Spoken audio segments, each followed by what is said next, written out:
اور یار اتنی غلامی کہ تم لوگ کہتے ہو کہ جناب ماضی کی حکومت نے جو یورپی یونین کو للکارا تھا آج ہم بھگت رہے ہیں. بھائی یورپی یونین تمہارے باپ ہیں؟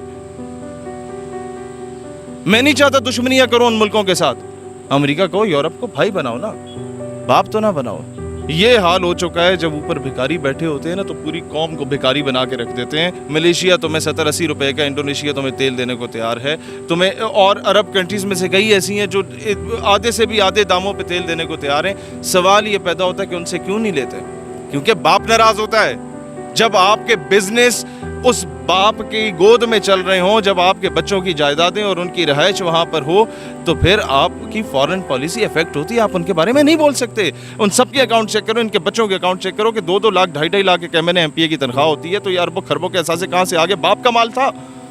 سڑکیں تم لوگوں کی آج بھی بلوچستان میں زمین پہ نظر نہیں آتی لیکن کاغذات میں ہوتی ہیں. وہ اربوں خربوں روپے کہاں پر جاتے ہیں؟ تجربہ ان کے پاس ہے, اس میں کوئی شک نہیں ہے. ملک لوٹنے کا تجربہ ہے, ملک کا دام لگانے کا تجربہ ہے, اور یہ کیسے غلامی کر لیتے ہیں میری سمجھ سے بالا تر ہے. ایک ملک کی ایگزامپل دیتا ہوں. وہاں پر اس نے کہا کہ ظلم کیا اپنی عوام پہ, اور جب پارلیمنٹ میں شور مچایا گیا کہ جناب تم عوام کو پھر قابو کیسے کرو گے, لوگوں کو قابو کیسے کرو گے, اس نے کہا کل جواب دوں گا. وہ مرغی لیا اور اس کے پڑ ادھیڑنے لگ گیا. وہ چلاتی رہی, روتی رہی. لوگوں نے کیا کر رہے ہو؟ کہتا خاموشی سے دیکھو.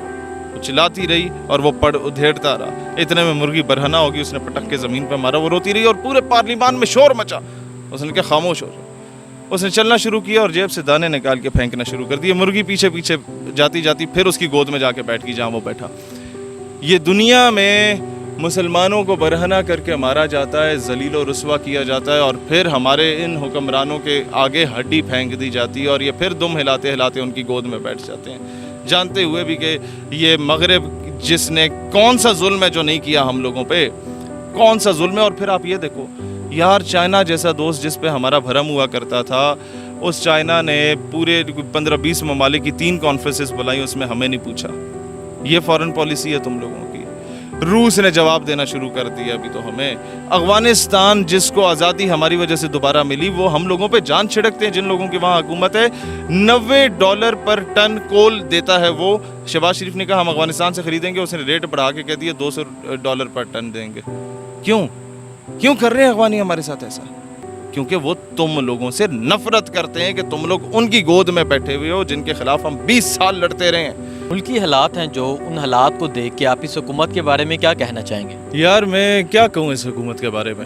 ایک بندہ کرائے کے مکان میں رہتا ہے, وہ کرایہ دے مکان کا, بچوں کی فیسیں پے کرے, اپنے وہ ہونے حال بچے کو اس کے لیے دودھ پورے کرے, پیمپر پورے کرے, یا خودکشی کر کے مر جائے. کیا کرے بیچارہ؟ بڑے سفید پوش لوگ ہم نے دیکھے سڑکوں پہ آ گئے, بھیک مانگنے پہ مجبور ہو گئے. بڑے ہم لوگوں نے ایسے لوگ دیکھے جن کا تصور میں نہیں آتا تھا کہ یار یہ لوگ آ کے سڑکوں پہ بھیک مانگیں گے.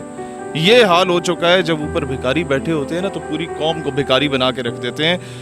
اور یہ اس حکومت کے بارے میں آپ لوگوں کو میں کس منہ سے بتاؤں کہ 5 سال یہ فوج کو گالی دیتے ہیں, پھر آ کے بوٹ پالش کرتے ہیں. 5 سال یہ ملک کے اداروں کو بلیک میل کرتے ہیں, پھر آ کے ان کے پہلے گالیاں دیں گے, ان کے کیچڑ اچھالیں گے, ایک سپاہی کو گالی دیں گے, پھر جب رجیم چینج ہوتی ہے آ کے بوٹ پالش کرنے میں لگ جاتے ہیں. ان میں کوئی حیا, کوئی شرم, کسی اس طرح کے نام کی چیز ان کے قریب سے بھی نہیں گزری. اور پھر مجھے یہ بتائیں, ان کے اتحادیوں سے میں پوچھتا ہوں, نام میں نہیں لوں گا, 5 سال اسلام خطرے میں ہوتا ہے. 5 سال تم لوگ کہتے ہیں ایجنٹ ملک پہ قابض ہو گئے, 5 سال تم لوگ کہتے ہو امریکہ کی غلامی کرنے والے ملک کے اوپر قابض ہو گئے. بتاؤ تو صحیح, اب تو تم لوگوں کی حکومت آ گئی ہے, پھر کیوں بولتے ہو کہ ایبسولوٹلی ناٹ کہنے کی کیا ضرورت تھی؟ اب تو تم لوگوں کی حکومت آ گئی ہے. اب کیوں سودی نظام کے خلاف جب شریعت کورٹ فیصلہ دے دیتی ہے پھر اسٹیٹ بینک جا کے سپریم کورٹ میں ریٹ دائر کر دیتے ہیں؟ اب کیوں خدا اور اس کے رسول سے اعلان جنگ کرنے پہ تلی ہوئی ہے یہ حکومت؟ ظاہر ہے جو سود کرتا ہے وہ تو ڈائریکٹلی اعلان جنگ کرتا ہے, قرآن نے کہا ہے. تو پھر اب اسلام خطرے میں نہیں ہے. اب اسلام کے ٹھیکیدار جو بننے بیٹھے ہیں وہ کہاں پر ہیں؟ کیا آپ کو نظر آئے ہیں کہیں؟ یہ مہنگائی مکاؤ مارچ نکالی تھی نون لیگ نے بھی, ایک اس شخص نے بھی نکالی تھی جس کا پتہ ہی نہیں چلتا کہ وہ ہے کون. ایک شخص جس کی لاٹری لگ گئی تھی اور اسے ورثے میں, تحفے میں پارٹی کی چیئرمینی مل گئی تھی. ایک شخص جو کہتا تھا کہ بارش آتا ہے تو پانی آتا ہے اور زیادہ بارش آتا ہے تو زیادہ پانی آتا ہے، ایسا شخص آج کہاں نظر آتا ہے؟ کہیں پر نظر آ رہا ہے مہنگائی مکاؤ مارچ پہ؟ کہیں نظر آ رہا ہے جو کہے کہ جی بڑا لوگوں کے ساتھ ظلم ہو گیا ہے؟ جس کو تب مہنگائی نظر آتی تھی، آج سے 6 مہینے پہلے مہنگائی نظر آ رہی تھی، لیکن تھربارکر میں بلکتے بچے اسے آج بھی نظر نہیں آ رہے، جسے پہلے مہنگائی نظر آ رہی تھی لیکن سندھ میں خودکشی کرتے ہوئے عوام اس کو آج بھی نظر نہیں آ رہی۔ اب سوال یہ پیدا ہوتا ہے یہ لوگ کہاں مر گئے ہیں؟ سوال یہ پیدا ہوتا ہے جو لوگ کہتے تھے اسلام خطرے میں، آج ہمیں بتاؤ نا یار، آج تو آپ لوگ آگے ہو، اسلامی نظام کیوں نہیں لے کے آ رہے ہیں؟ آج تو آپ لوگ آگے ہو، آج تو آپ لوگ عمرہ بھی سنا ہے کہ بھیس بدل کے کرنے جا رہے ہوتے ہیں۔ یہ کیا وجہ بنی ہے کہ آپ عوام کو فیس کرنے کے لیے تیار نہیں ہیں؟ یہ کیا وجہ بنی ہے کہ آپ لوگ عوام کے سامنے امریکہ مرد آباد کے نعرے لگائیں گے اور پھر جب آپ لوگوں کی حکومت کی باری آتی ہے تو حکومت حاصل کرنے کے لیے آپ لوگ اسی کے گوٹے گٹوں میں بیٹھے ہوتے ہیں، اسی کے قدموں میں بیٹھے ہوتے ہیں، انہی کے بوٹ پالش کر رہے ہوتے ہیں۔ آپ لوگوں نے مجھے بتائیں اتنا ڈیزل کبھی دنیا کی تاریخ میں مہنگا نہیں ہو یار۔ 150 روپے ان لوگوں نے پیٹرول ڈیزل کے جو پرائسز ہیں وہ ان لوگوں نے ودن 2 ویکس بڑھا دی ہیں۔ لوگ بیچارے پیدل سفر کرنے پہ جون جولائی کے مہینوں پہ آ گئے ہیں، سائیکلیں لینا لوگوں نے شروع کر دی ہیں، کباڑ سے اٹھانا شروع کر دی ہیں۔ سوال یہ پیدا ہوتا ہے تمہارے پڑوس میں ایران بیٹھا ہے 10-12 روپے فی لیٹر کے حساب سے تیل دے رہا ہے، ملیشیا تمہیں 70-80 روپے کا، انڈونیشیا تمہیں تیل دینے کو تیار ہے تمہیں، اور عرب کنٹریز میں سے کئی ایسی ہیں جو آدھے سے بھی آدھے داموں پہ تیل دینے کو تیار ہیں۔ سوال یہ پیدا ہوتا ہے کہ ان سے کیوں نہیں لیتے؟ کیونکہ باپ ناراض ہوتا ہے۔ جب آپ کے بزنس اس باپ کی گود میں چل رہے ہوں، جب آپ کے بچوں کی جائیدادیں اور ان کی رہائش وہاں پر ہو، تو پھر آپ کی فارن پالیسی افیکٹ ہوتی ہے، آپ ان کے بارے میں نہیں بول سکتے۔ اور ان کی عیشیاں دیکھو جو ختم ہونے کا نام نہیں لیتی۔ میں 4 مہینے پہلے دبئی میں اور شارجہ میں خطاب کرنے گیا پاکستانیوں کو، جہاں پر میں جمیرہ لیک ٹاور میں گیا، میں یہ جگہ کا بھی نام بتا رہا ہوں JLT کا، وہاں پر 4 پلازے انہی کے سمدی صاحب کے بنے ہوئے تھے، میاں صاحب کے، جو ہمارے فائنانس منسٹر بھی رہے ہیں۔ 40,000 روپے ایک رات کا رینٹ ہے ایک کمرے کا، اور ہزاروں کمرے ہیں ادھر، کروڑوں روپے وہ ایک رات کے کماتے ہیں۔ سارے مزدور جو ادھر اور ویٹر رکھے ہوئے ان لوگوں نے وہ بنگالی یا ہندوستانی رکھے ہوئے ہیں، کیونکہ پاکستانی کو پتہ نہ چل جائے کہ کیا گل کھلا رہے ہیں، اور وہ پیسہ لندن میں جا رہا ہے، پاکستان میں نہیں آ رہا۔ وہ اس قوم کے پیسے کو، ہمارے ٹیکس کے پیسے کو، ہمارے نچوڑ کے ہمیں یہ وہاں پر لے کے گئے، وہاں اپنی بلیک منی کو وائٹ کرتے ہیں، وہاں سے برطانیہ بھیجتے ہیں، وہاں اپنا عیاشی کر رہے ہیں۔ ان کے بچے پاکستان میں آ کے پڑھنے کو تیار نہیں ہیں۔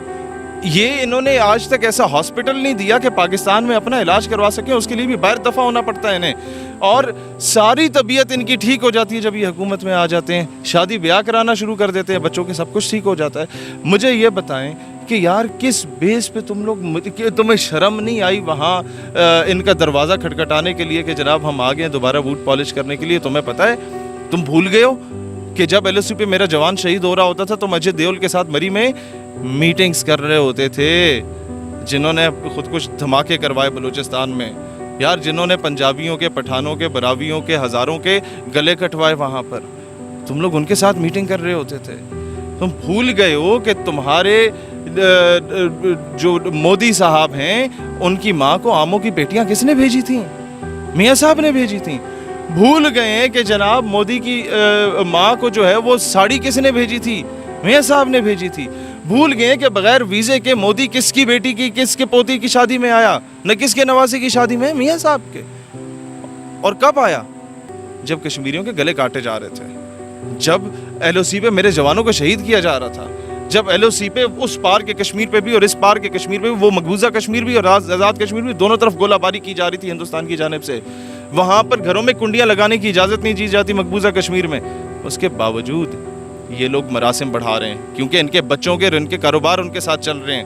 پاکستان آنے کو یہ لوگ تیار نہیں ہوتے، اور یہ تو میں کہتا ہوں آپ لوگ لا بنائیں، سرکاری ملازم اور سینئر آفیسر یہ لوگ، ان کے بچے تب تک سرکاری اسکولوں میں پڑھیں جب تک میٹرک میں نہیں ہوتے، میٹرک کرنے تک یہ کسان مزدور ہاری کے بچے کے ساتھ پڑھیں گے تو 2 نہیں 1 پاکستان والا نیریٹو آئے گا۔ ان کو تو ریٹائرمنٹ کے بعد ملک سے باہر جانے کی اجازت نہ دی جائے، پہلے ان کے اثاثہ جات چیک کیے جائیں کہ یار تمہارے پاس پیسہ کہاں سے آیا، بیگم کے پاس پیسہ کہاں سے آیا، تمہارے فرنٹ مین کے پاس پیسہ کہاں سے آیا، ان سب کے اکاؤنٹ چیک کرو، ان کے بچوں کے اکاؤنٹ چیک کرو کہ 2-2 لاکھ 2.5 لاکھ کے MNA MPA کی تنخواہ ہوتی ہے، تو یہ اربوں خربوں کے اثاثے کہاں سے آگے؟ باپ کا مال تھا۔